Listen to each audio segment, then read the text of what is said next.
Boa noite a todos, que a paz e o amor de Jesus nos envolva.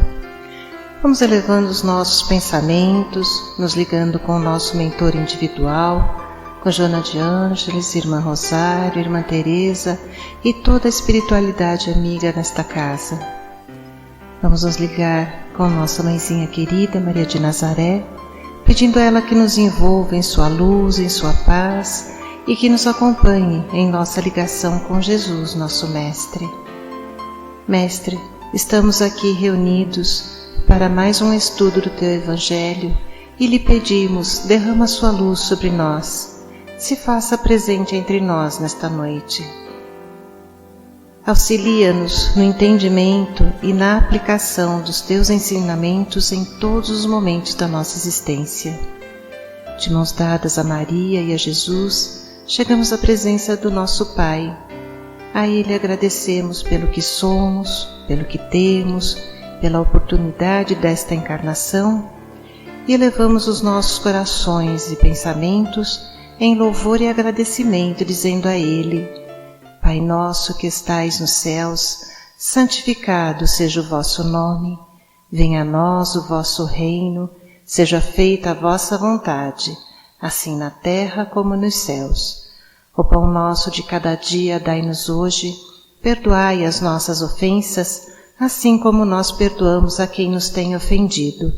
E não nos deixeis cair em tentações, mas livrai-nos de todos os males, pois vossos são o reino, o poder e a glória para todos sempre.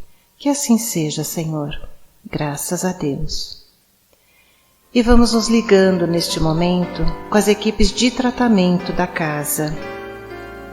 Vamos pedir a luz branca do Cristo sendo projetada sobre todos os nossos assistidos, para que eles recebam dessa maneira a luz, a paz e uma harmonização. Vamos nos ligar com as equipes de P2 e pedir a projeção da luz azul em todo o sistema nervoso central dos nossos assistidos, trazendo o equilíbrio e a força para esses centros de força. Vamos nos ligar com as equipes de CH, pedindo a projeção da luz rosa no cardíaco dos nossos assistidos, para que a confiança, a fé e a esperança se fortaleçam em cada um deles. Nos ligamos nesse momento com as equipes de P3B e pedimos a projeção da luz branca do Cristo, da luz azul, na mente e no coração de cada assistido. Vamos pedir também que sejam feitos todos os cortes de ligação que se fizer necessário e que essas energias sejam levadas para o astral para o melhor tratamento. Vamos pedir a projeção da luz azul que vai envolver o sistema nervoso central, periférico e neurovegetativo.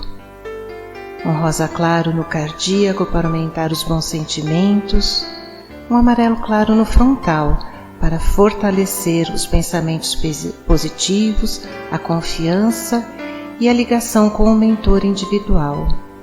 E uma cúpula rosa clara vibrante da cabeça aos pés, para que o tratamento permaneça até quando for necessário.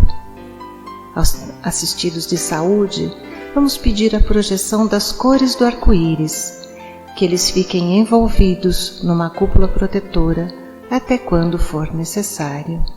Que assim seja, Senhor. Graças a Deus. Convidamos a todos para que assistam neste momento à palestra que será posta no ar. Que assim seja. Vamos receber o nosso irmão Fábio, que fará a palestra desta noite. E, por favor, Fábio, venha até nós aqui. Boa noite a todos.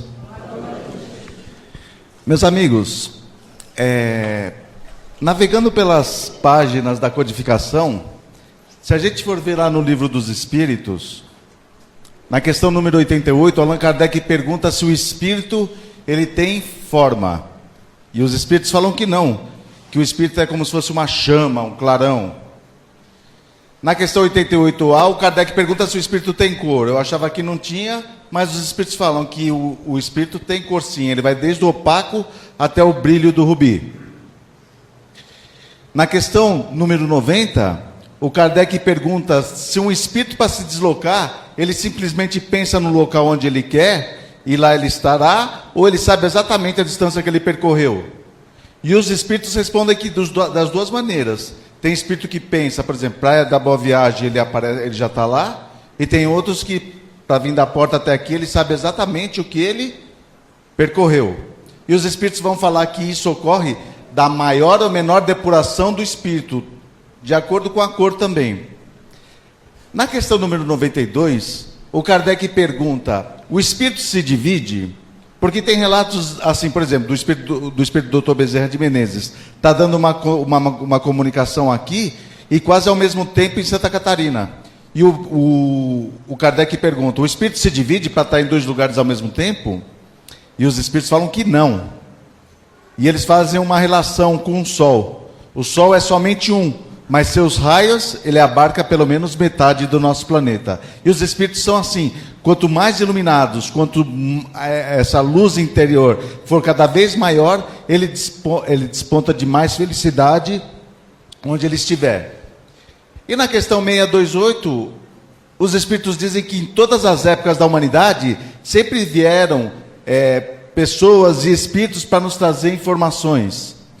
E eu fiquei pensando, o que é necessário para a gente conseguir que essa luz ela brilhe cada vez mais? Como os espíritos falaram que em todas as épocas da humanidade vieram informações e ensinamentos dos espíritos, a primeira que eu fui foi lá nos hindus, lá no Vedas, que são os livros mais antigos da história da humanidade. Segundo os hindus, os Vedas eles são tão grandes e tão complicados que existia uma base filosófica que estudaram esses livros. E desses livros saíram dois livros, que a resumo são os Upanishads e os Vedantas. E tem uma base filosófica dos hindus que nos diz que Deus está em todos os lugares. E que todos nós temos uma centelha divina de Deus. E cabe a cada um de nós, segundo os hindus, fazer com que essa centelha divina ela brilhe cada vez mais, formando uma fonte de luz capaz de iluminar a todos que estão ao nosso lado. O que é necessário fazer para que essa centelha de luz se transforme numa fonte? Fazer o bem, amar o próximo, fazer a caridade. Então, já aí pelos hindus a gente já começa a ter uma pista de que é necessário. Na mitologia egípcia, eles gostavam tanto da luz, do brilho da luz, que eles acreditavam que o próprio Sol era o Deus Ra. No entanto, os egípcios acreditavam que os deuses tinham uma vida social como a nossa. Então, segundo a tradição, a mitologia, o Deus Ra tinha dois filhos, Sete e Osíris. O Osíris era o deus da civilização. Então, quando tinha uma plantação muito farta, os egípcios adoravam o deus Osíris. E o Sete era o deus do deserto. O que tem no deserto? Areia, né? Qual que é a vantagem de ser um deus no deserto? Segundo a tradição, o Sete ficou com ciúmes do irmão e pretendeu matá-lo. Vocês já ouviram alguma história parecida assim ou não? De irmão que fica com ciúme do outro e tenta matar? Como que o Sete fez? Ele convidou para um banquete, o Osíris para o banquete na casa dele, e ele ia fazer uma brincadeira no meio do banquete. Ele construiu um sarcófago cravejado de pedras preciosas, e ele, juntamente com seus ajudantes, planejaram que no meio do jantar ele ia falar, olha, quem couber nesse sarcófago vai levar para casa. Estranho, né? Levar um sarcófago para casa. E obviamente que ele sabia o tamanho do Osíris. E daí, no meio do jantar, o Sete falou, olha, quem couber aqui nesse sarcófago vai levar para casa. E quando Osíris entrou dentro do sarcófago, os Sete, seus ajudantes, lacraram o sarcófago e jogaram o sarcófago no rio Nilo. A Ísis era casada com Osíris. Vocês aqui, mulheres, se o marido de vocês sumisse, o que vocês fariam?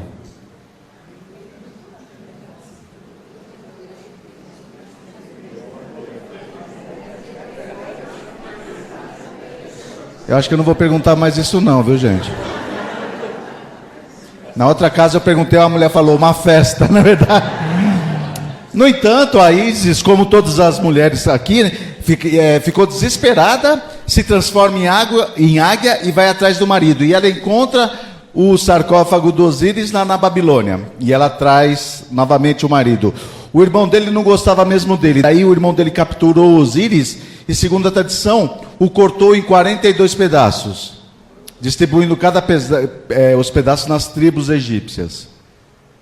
Novamente a Ísis fica desesperada.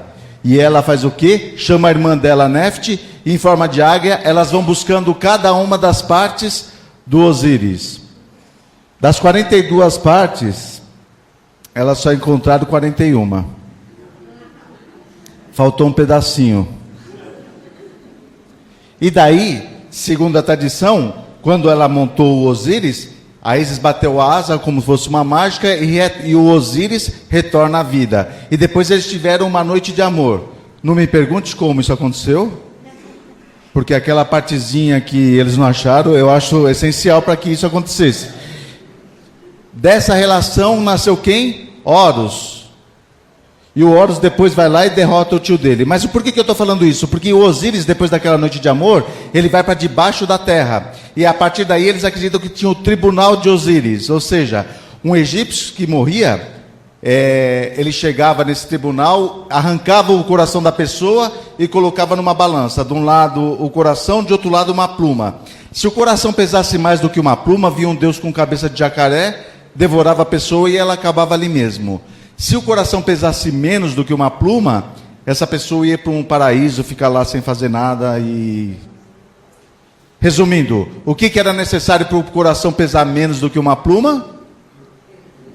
Ser bom, fazer o bem, fazer a caridade, ajudar o próximo. Tudo bem? O Deus dos judeus também é muito ligado a parte da luz. No segundo dia, segundo a Gênese bíblica, Deus fala Fiat Lux. O que é isso? É fósforo? Faça-se a luz, não é verdade? E a luz foi feita. E um dos profetas dos hebreus, Moisés, quando ele sobe no Monte Sinai para ir buscar as tábuas da lei, segundo a tradição, ele vê uma sarça ardente. O que é sarça? Uma planta que estava pegando fogo. Lembra do livro dos Espíritos? Uma chama, um clarão. Então todas as coisas ficam batendo, de acordo com o livro dos Espíritos. No norte da Índia, 600 anos antes de Jesus, tinha um rei muito poderoso. E esse rei queria muito ter um filho. E ele conseguiu que a mulher dele engravidasse. No entanto, logo depois que a mãe dele teve o bebê, ela logo depois desencarnou. Esse era o príncipe Siddhartha, da família Gautama. Era uma tradição na Índia que quando um filho de um poderoso nascesse, que eles chamavam os astrólogos sábios. E esse rei chamou o astrólogo mais famoso da Índia. E quando aquele astrólogo vendo aquele bebê, ele começou a chorar compulsivamente. O rei falou: tem algum problema com meu filho? E o astrólogo falou: não, muito pelo contrário, teu filho vai mudar a história do povo da Índia e de várias pessoas. Ele vai ter duas saídas na vida dele: ou ele vai ser um grande sábio, ou ele vai ser um grande rei. E o rei pergunta para ele, fala: mas por que você está chorando? E o astrólogo fala: é porque eu já sou muito idoso e não vou ter a oportunidade de presenciar tudo que seu filho fará pelas pessoas. O rei não queria que o filho dele fosse um grande sábio. O rei queria que o filho dele fosse um grande rei. E ele chama os seus conselheiros, e os conselheiros viram para o rei e falam: olha, meu rei, para uma pessoa não querer se tornar sábio, você não pode deixar ele lidar com os problemas da vida. Porque a pessoa só vai começar a pensar muito se ela ficar lidando com os problemas da vida. Daquele jeito, então o rei criou o príncipe Siddhartha, num palácio cercado de todo o luxo possível. Quando um funcionário ficava doente, ele tirava de perto. Então aquele príncipe, ele nunca teve nenhum tipo de necessidade e era cercado de várias riquezas. O próprio rei arrumou até uma mulher para ele se casar e ele acabou tendo um filho. Só que aquela vida de riqueza não saciava a vida dele. Um dia ele chama um escravo e fala assim: olha, eu quero sair do palácio. O escravo vira para ele e fala: não, meu príncipe, não pode, o rei proibiu. Ele falou: não, mas eu quero sair. E um dia eles saíram escondidos do palácio, e esse príncipe teve 4 encontros. O primeiro encontro, ele encontrou um homem doente. E o príncipe pergunta para o escravo assim: mas aquele homem está daquele jeito por quê? E o escravo fala: ele está doente, meu senhor. E o príncipe pergunta: e eu posso ficar desse jeito? E ele falou: ó, pode ser que sim. Logo depois, aquele príncipe encontra um homem muito idoso, um velho. O príncipe pergunta: mas aquele homem está daquele jeito por quê? E o escravo falou: ele está velho, meu senhor. E o príncipe pergunta: e eu posso ficar daquele jeito? E ele fala: se tudo der certo, na verdade, só fica. Logo depois, o príncipe vê um cadáver, porque na Índia é muito comum ter cadáveres na rua. Ele pergunta: aquele sujeito está daquele jeito por quê? E o escravo falou: mas ele morreu. E o príncipe perguntou: e eu posso ficar daquele jeito? Aí o escravo não teve mais dúvida nenhuma, na verdade. Não só pode, como vai, todo mundo vai morrer. E logo depois ele encontra um homem debaixo de uma árvore meditando. Aqueles 4 encontros marcaram a vida daquele príncipe. E ele já não tinha mais por que ficar naquela gaiola de ouro que era o palácio que o pai dele tinha deixado. Um dia ele corta o cabelo, que demonstrava que ele era de uma casta real, e ele vai para uma floresta, e ele fica 6 anos meditando na floresta, e jejuando. E ele era tão firme no propósito dele, que diziam que pela barriga dava para sentir o osso da coluna, de tão magro e de tão pouco que ele comia. Ele, de acordo com a tradição, já tinha vários seguidores, e um dia ele estava vendo um professor de música dando aula para o seu aluno. E o professor de música estava explicando como que funcionava um instrumento de corda. E aquele professor vira e fala: olha, a corda do instrumento você não pode esticar muito, porque se você esticar muito ela estoura. E você não pode deixar ela muito frouxa, porque senão não dá som. E ele percebeu que ele estava sendo uma corda do instrumento que estava prestes a se romper. Logo depois disso, ele levantou, levantou e foi tomar água, foi comer alguma coisa, e seus seguidores ficaram revoltados. Falou: a gente está jejuando com você, e você agora deixa de tudo, e se afastaram dele. E ele ficou bem chateado com aquilo, e sentou debaixo de uma árvore. Essa árvore existe até hoje. Ele falou: eu só saio daqui enquanto eu não encontrar o propósito da vida. E depois de 7 dias, aquele príncipe se torna de um Buda. E o Buda quer dizer o quê? O iluminado. Ou seja, ele encontrou uma auto-iluminação. E ele falou que a melhor coisa não é nem muito à direita, nem muito à esquerda. A melhor coisa é o caminho do meio. Mas percebam que ele se auto-ilumina. Ou seja, de novo nós estamos falando de espíritos ligados à luz interior. Está muito cansativo, gente? Vocês estão com vontade de desencarnar assim ou não? De emancipar assim a alma? Nós vamos encontrar Sócrates e Platão. Sócrates e Platão, eles são tão geniais que eles falavam coisas que eu achava que Jesus tinha dito. E eles já tinham falado. Se a gente for ver no Evangelho segundo o Espiritismo, Allan Kardec, na introdução, coloca 21 itens de coisas que Sócrates e Platão falavam que combina com a doutrina espírita e os ensinamentos de Jesus. Sócrates e Platão falavam: é pelos frutos que se reconhece a árvore. Um dia um amigo do Sócrates virou para o Sócrates e falou: Sócrates, você precisa ficar sabendo que eu fiquei sabendo do teu amigo. Se um amigo de vocês falasse isso para vocês, o que vocês falariam? Fala, né, meu? Começou, na verdade, mas o Sócrates não. O Sócrates falou assim: não, peraí. Antes de você falar o que você vai me dizer do meu amigo, primeiro, você sabe se é verdade isso? Sendo verdade, isso que você vai me falar é bondoso? Para você, para mim, para o meu amigo? Eu fico imaginando a cara do sujeito, não é verdade? Que ia falar. E sendo verdade, sendo bondoso, é útil? O que você vai me dizer? O Sócrates foi a primeira pessoa contra a fake news, não é verdade, gente? Isso é considerado até hoje as 3 peneiras de Sócrates. Para Sócrates e Platão, a riqueza é um grande perigo. Todo homem que ama a riqueza e não ama nem a si, nem o que está em si. O apego aos bens materiais é a perda da alma. Para a doutrina espírita, a riqueza é uma prova mais difícil que a pobreza, porque pode provocar o apego aos bens materiais e dificultar o acesso aos bens espirituais. Para nós espíritas, riqueza e beleza são duas provas dificílimas. Eu acho que eu já estou preparado. Na próxima encarnação eu vou pedir um voto de confiança, não é verdade?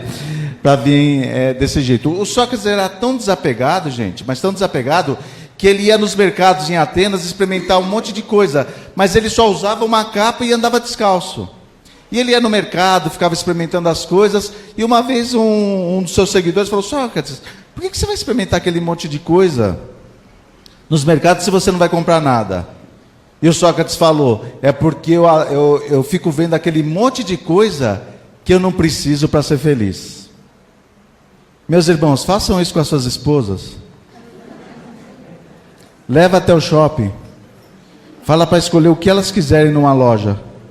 E quando tiver toda a roupa separada, você fala para ela: está vendo aquilo? Aquilo é tudo que você precisa para não ser feliz.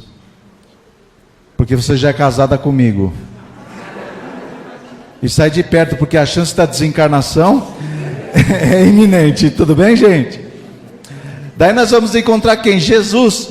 E Jesus fala que ele é a luz do mundo. Se Jesus é a luz do mundo, ele fala mais. Ele fala: brilha a vossa luz. Ele usa o verbo no imperativo. Ele está falando para nós brilharmos a nossa luz.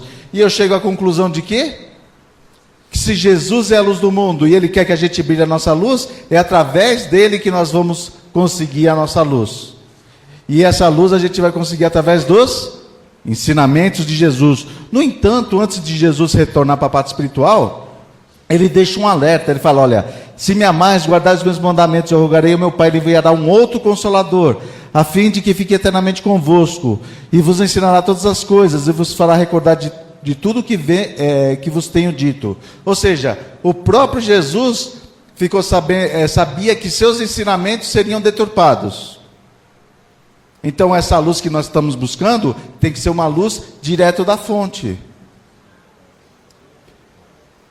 Espíritos que viveram depois de Jesus, eles tiveram a oportunidade de se lidar com essa luz interior. Já ouviram falar de Paulo de Tarso? Paulo era Saulo, doutor da lei, que ia buscar os cristãos, muitas vezes para matá-los. Um dia, esse doutor da lei estava indo para a cidade de Damasco, para buscar Ananias, aquele que provavelmente ele iria matar. E no meio do caminho ele encontra o quê? Uma luz intensa, a ponto de ofuscar a vista dele e ele cair do cavalo. E no chão, quando ele estava no chão, daquela luz saiu uma voz que falava: Saulo, Saulo, por que me persegues? E ele no chão fala: quem és tu, Senhor? E da luz fala: sou eu, Jesus, aquele que tu persegues. E a partir daí Saulo passa a ser Paulo e fala: que queres que eu faça? E Jesus recomenda que ele vá até Damasco e que fique numa hospedagem. Jesus aparece em sonho para Ananias, aquele que o doutor da lei ia buscar provavelmente para matá-lo, e vira para Ananias e fala: Ananias, eu quero muito que você vá ao encontro do doutor da lei que está na cidade. Vocês iriam, gente? Hã? Em sonho ele apareceu, hein? É a mesma coisa Jesus apareceu em sonho para mim e falou: Fábio, pega a tua camisa da mancha verde e vai lá no meio da Gaviões da Fiel. Era isso que Jesus estava falando, gente. Mas Ananias foi e cura o doutor da lei. A partir daí, Saulo de Tarso, ele vai pregar o evangelho na família dele e é expulso de casa.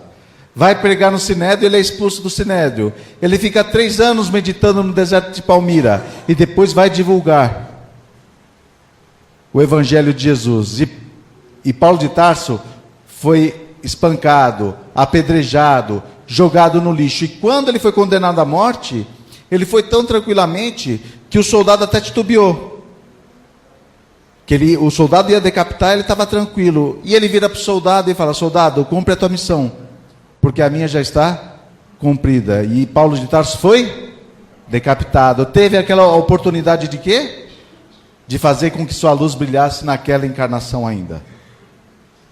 Outro, como é o nome dele? O nome dele era Francisco, gente? Não, o nome dele era um jovem da cidade de Assis chamado Giovanni Bernardone. Ele era um sujeito rico, o pai dele vendia tecidos. E ele ia para balada, baile dos anos 80, namorava, tudo. Era um jovem normal. Até que teve uma guerra entre Assis e Perúdia. E daí ele ficou preso 1 ano. Quando ele retorna, ele já estava um pouco mudado. E numa missa ele ouve a voz de Jesus falando. Lembra que eu falei para vocês que o nome dele era Giovanni? Por que ele é chamado de Francisco? A mãe dele era francesa. E ele gostava muito de ir para a França. Então, o pai dele, como ele gostava muito para a França, chamava ele de Francesco. Francesco quer dizer o quê? Francês. Tudo bem? Daí Francesco passou a ser Francisco. E ele ouve a voz de Jesus falando, Francisco, reconstrói a minha igreja. Tinha uma igreja caindo aos pedaços lá em Assis, ele achou que o quê? Que Jesus tinha mandado ele ir reformar aquela igreja. Reformou a igreja, mas não era aquilo. Ele ouvia de novo a voz falando. E resumindo a história, porque é muito bonita, em determinado momento, Francisco pega todo o dinheiro da loja do pai dele e vai entregar para o padre para reformar a igreja. O padre vira para Francisco e fala, Francisco, onde você arrumou esse dinheiro? Ele falou, vendi tudo que estava na loja do meu pai, peguei o dinheiro lá e entreguei. O padre falou o quê? Não vão querer não. Sabia que ia dar problema, e deu problema mesmo. A ponto de o pai dele, em determinado momento, virar na frente eles estavam na igreja, estava o padre Francisco, o pai dele, e o pai do Francisco vira para ele e fala assim, olha, tudo que você tem foi eu que te dei. E aí o que ele faz? Até essa roupa que você está foi eu que te dei. Ele tira toda a roupa e sai nu pela praça, e coloca um pedaço de pano sobre o corpo. E aí, ele começa a fazer o quê? Aquele jovem que gostava de sair para os lugares, tudo, ele vai ao encontro dos mais necessitados. Vai junto com os leprosos. E ele começa a mendigar. E para a gente perceber como eram as pessoas, todo mundo tinha achado que ele tinha ficado louco. E quando ele pedia comida, estava pedindo, as pessoas davam comida azeda para ele comer. Mas ele fez com que sua luz brilhasse. A luz dele era tão intensa. E ele é considerado um dos santos da Igreja Católica ligado aos animais. Por quê? Porque o pessoal achava que ele tinha enlouquecido. E ele queria divulgar o Evangelho. Mas ninguém queria ouvir. Então, como nenhum homem queria ouvir ele divulgando o Evangelho, ele divulgava o Evangelho para quem? Para os animais. Um dia tinha um lobo atormentando a cidade de Gúbio. E o que ele fez, o Francisco? Foi conversar com o lobo. Eu ia achar que ele era louco também. E ele falou, irmão lobo, olha, o pessoal está querendo te matar, está achando que você vai atacar tudo. Bom, resumindo a história, ele convenceu o lobo não atacou ninguém e o pessoal dava comida para o lobo. Tudo bem? Mas toda vez que ele ia cumprimentar alguém, ele falava o quê? Paz e luz. Ouviram já falar desse sujeito? Albert Schweitzer, milionário europeu. Ele ficou sabendo que lá na África não tinha ninguém, não tinha nem hospital. O que ele fez? Pegou todo o seu dinheiro de milionário. Ou seja, ele foi considerado o prêmio Nobel da Paz. Fez com que sua luz brilhasse também. Esse aqui já ouviram falar dele ou não? Francisco Cândido Xavier? Era para ser milionário. Só o livro Nosso Lar, antes dele desencarnar, já tinha vendido mais de 1.600.000 cópias. Só daquele livro, o direito autoral, ele já era para ser rico.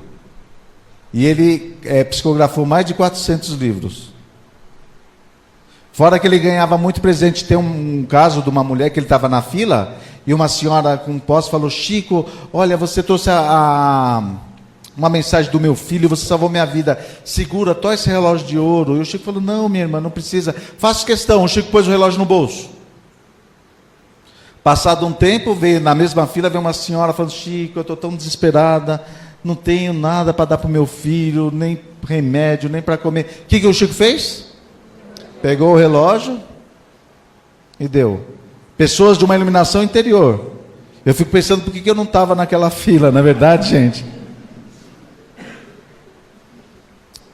Então dá para perceber que o quê? Que esses espíritos, meus irmãos, eles fazem com que a luz dele brilhe nessa encarnação e dão exemplo para cada um de nós. Lembra que eu falei para vocês que Jesus prometeu um outro Consolador? Eu acho que esse Consolador é a doutrina espírita, porque vem trazer os ensinamentos.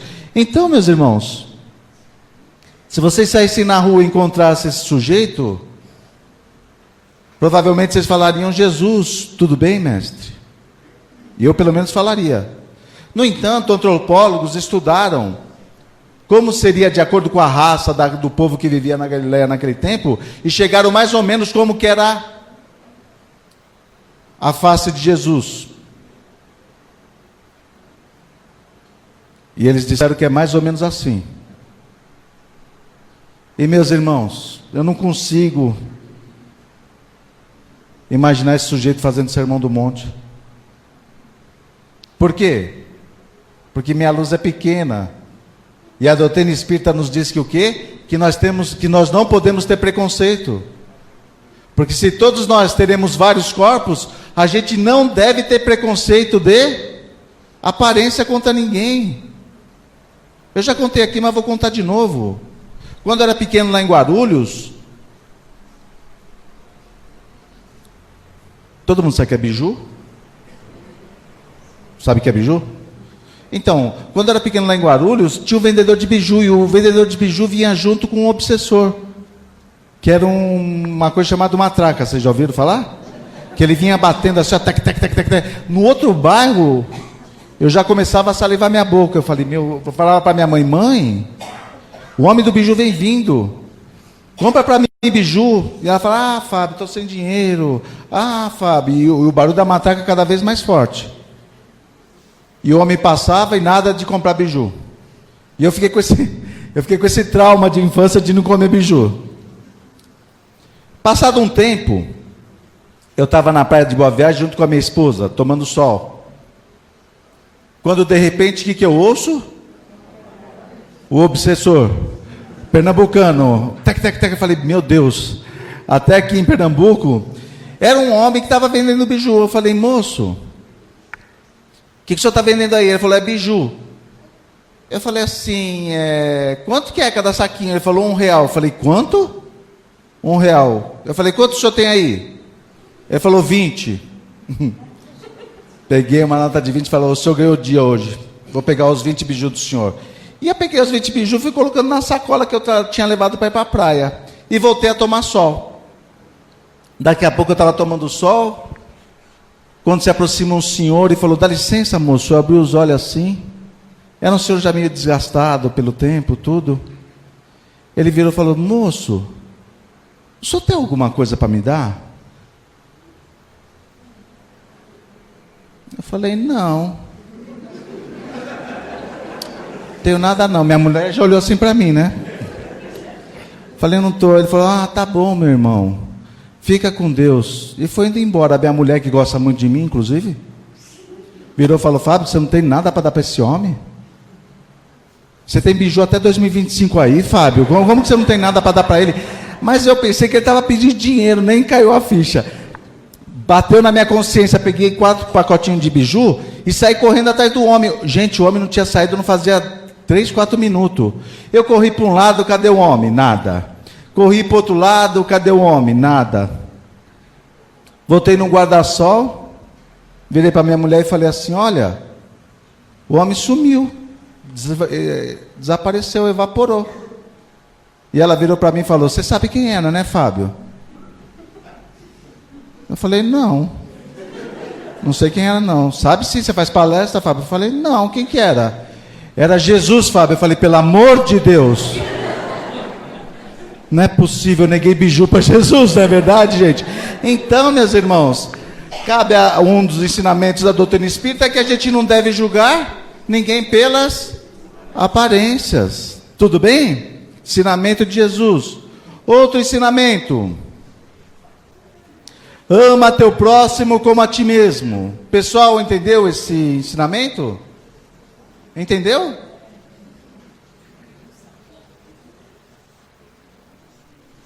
A gente vê na rua todo mundo amando o próximo como a si mesmo? Jesus colocou algum tipo de restrição para a gente amar o nosso próximo? Não. Então eu tenho que amar quem é católico? Alguém falou não lá atrás. Tenho. Alguém tem que amar, a gente tem que amar quem é evangélico? Sim. A gente tem que amar quem é ateu? Sim. A gente tem que amar quem torce para São Paulo? Sim. Quem torce para o Santos? Lógico. Quem torce para o Palmeiras? Óbvio.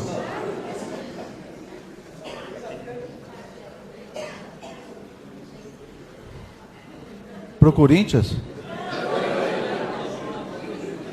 Fazer o quê, né? Jesus mandou, na verdade, tem que amar. A gente tem que amar quem é homossexual, gente? Sim. Porque se alguma casa espírita impedir ou tiver algum tipo de preconceito para quem for homossexual, não entendeu a mensagem. Eu estava falando isso numa outra casa, uma mulher virou para mim e falou: ah, Fábio, mas os homossexuais têm que se comportar na casa espírita. Eu falei: lógico. E os heterossexuais? Também. Com todo respeito, meus irmãos, eu vi uma pesquisa que dizia que o pessoal LGBT, tem um monte de letra agora aí, o que eles mais se simpatizam é pela doutrina espírita, porque aqui dentro do espiritismo não tem preconceito contra quem quer que seja. Em outros lugares, volto a dizer, ou chamam eles de doente, ou falam que eles estão com o demônio dentro do corpo. Então, é ensinamento de doutrina, meus irmãos, que nós temos que amar o nosso próximo como a nós mesmos. E parece que isso foi um pouco esquecido. Outro ensinamento: não ajuntei para vós tesouros na terra, que a ferrugem e a traça corroem. O pessoal aprendeu isso? Porque eu vejo pessoas enchendo templos para pedir dinheiro para Jesus, gente. E se Jesus estiver dando dinheiro para o pessoal, ele deve ter mudado muito em 2000 anos. Porque em determinada passagem do Evangelho, Jesus está reunido com seus discípulos e se aproxima dele um jovem rico. Jovem e rico. E vira para Jesus e fala assim: bom mestre, o que eu devo fazer para ganhar a vida eterna? E Jesus fala: bom? Por que você está me chamando de bom? Bom é só meu pai que está no céu, mas mestre eu sou. E vira para o jovem e fala: segue as leis. Aquele jovem vira e fala assim: quais leis, Senhor? E Jesus cita os mandamentos. Aquele jovem retruca e fala assim: ah, Senhor, mas isso eu já faço. E Jesus fala assim: olha, se você quer ser perfeito, pega todos os seus bens, vende tudo, pega o dinheiro, dá para os pobres e você terá um tesouro no céu. Vem e me segue. Qual é o nome daquele jovem? Ninguém sabe, ele não voltou mais.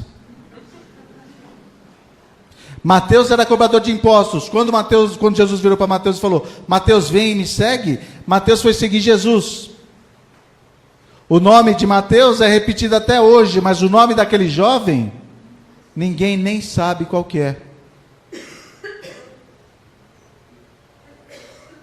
Imagine a oportunidade dourada que aquele jovem teve, porque ele foi convidado pelo próprio Jesus para fazer parte do colégio apostólico. E aí eu fico imaginando, me coloquei no lugar daquele jovem. Imagine que eu tivesse ganhado na Mega Sena essa semana. E quando eu estivesse saindo daqui do centro, eu encontrasse Jesus. E ele falaria assim para mim: Fábio, eu falei: Jesus do céu. Ai, que alegria, mestre. Ai, essa semana tá demais. Olha, encontrei, vim aqui no Joana, que eu adoro, o pessoal daqui, ainda na saída eu encontro o senhor, mestre. Ai, essa semana tá demais para mim. E ele falaria assim para mim: Fábio, você quer me seguir? Eu falei: lógico. Você quer me seguir mesmo, Fábio? Eu falei: claro, Senhor. Ele falaria assim para mim: você ganhou na Mega Sena, né, Fábio? Eu falaria: ganhei. Ele falaria o quê? Então pega todo o teu prêmio da Mega Sena, Fábio, dá para os pobres, vem e me segue. O que vocês acham que eu falaria para ele, gente?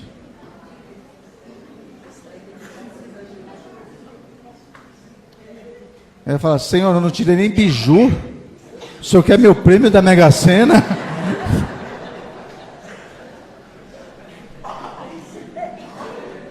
Mas nem biju o senhor ganhou, o senhor quer ver.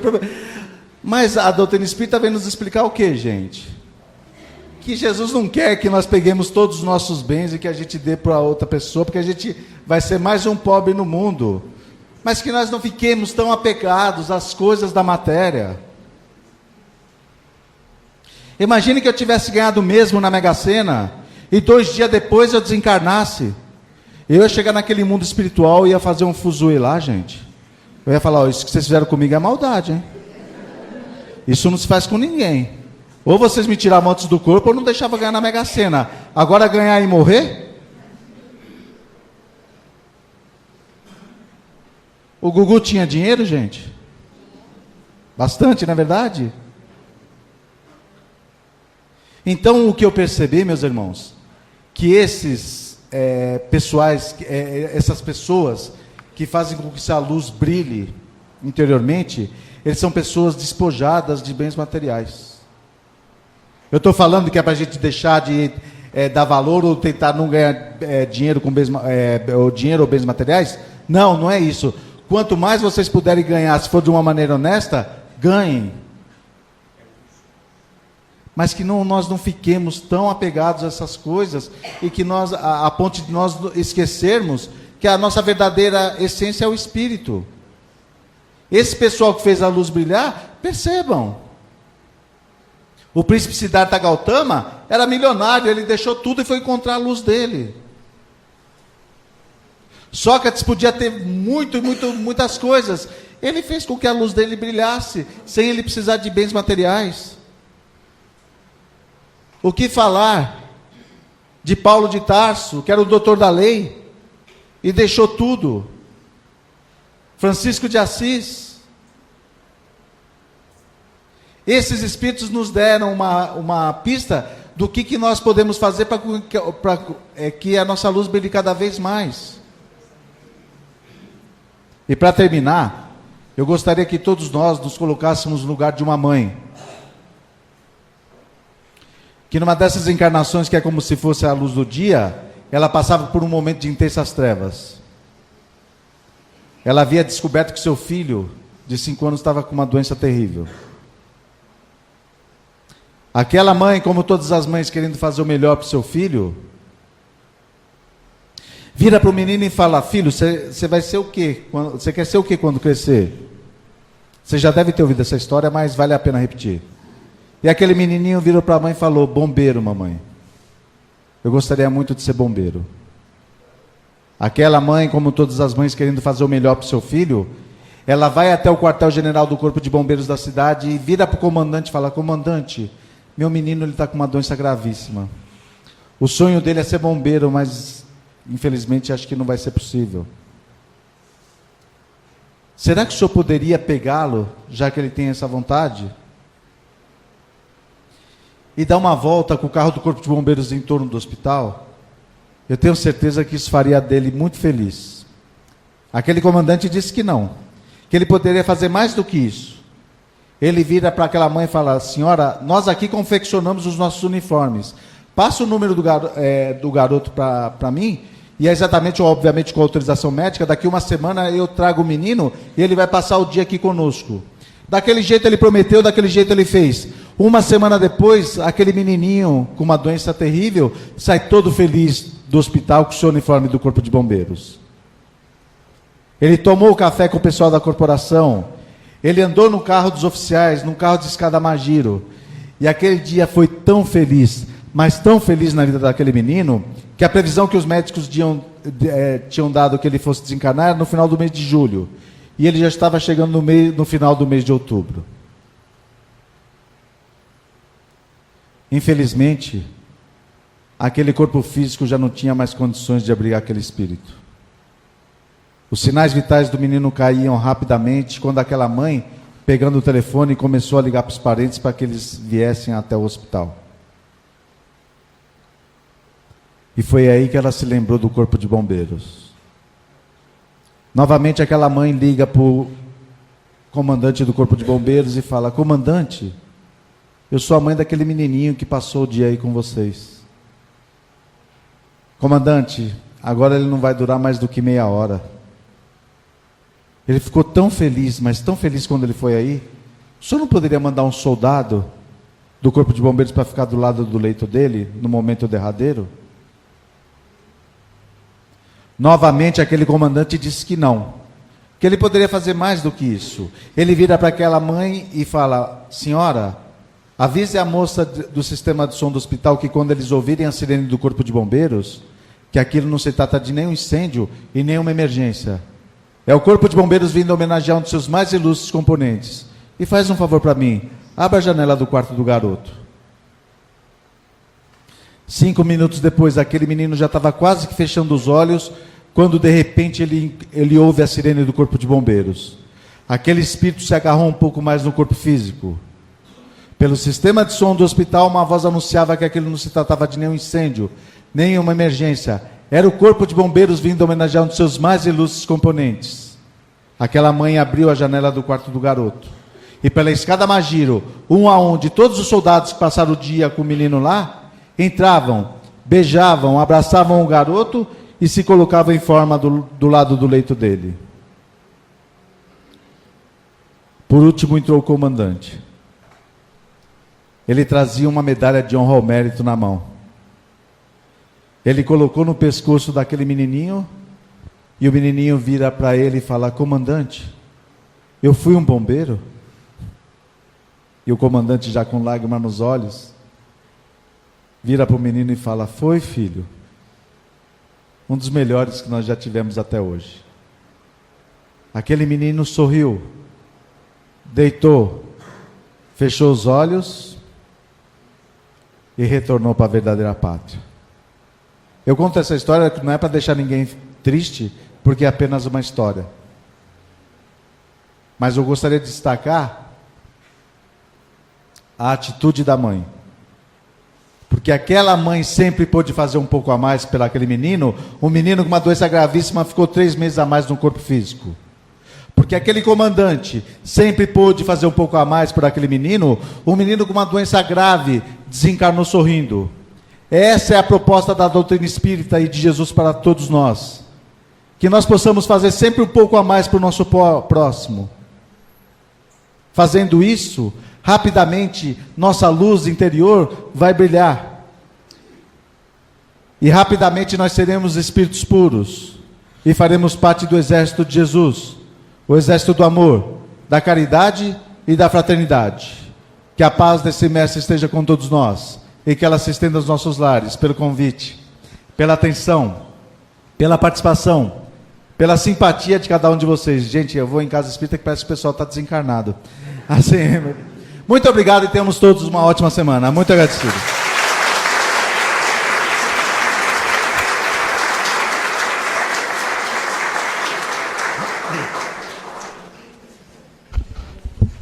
Muito bem, Fábio. Muito obrigado por suas palavras. Vamos mais uma vez fechar os nossos olhos e agradecer a espiritualidade maior pelas energias de amor e de paz. Vamos agradecer por esse ambiente harmonizado e essa energia amorosa que nos envolve. Vamos agradecer ao palestrante Fábio, nosso irmão, pela sua dedicação e gentileza em compartilhar seus conhecimentos com todos nós, estimulando a nossa reflexão para temas tão importantes para a nossa evolução. Agradecemos mais uma vez a Joana de Ângeles, a Maria de Nazaré, ao Mestre Jesus e a todas as equipes e fraternidades que deram sustentação aos trabalhos desta noite. Um agradecimento especial a Deus Pai pela oportunidade bendita da vida, pedindo que continue a iluminar o nosso caminho e que possamos retornar aos nossos lares com a sua proteção. Tenham todos uma ótima semana. Que assim seja.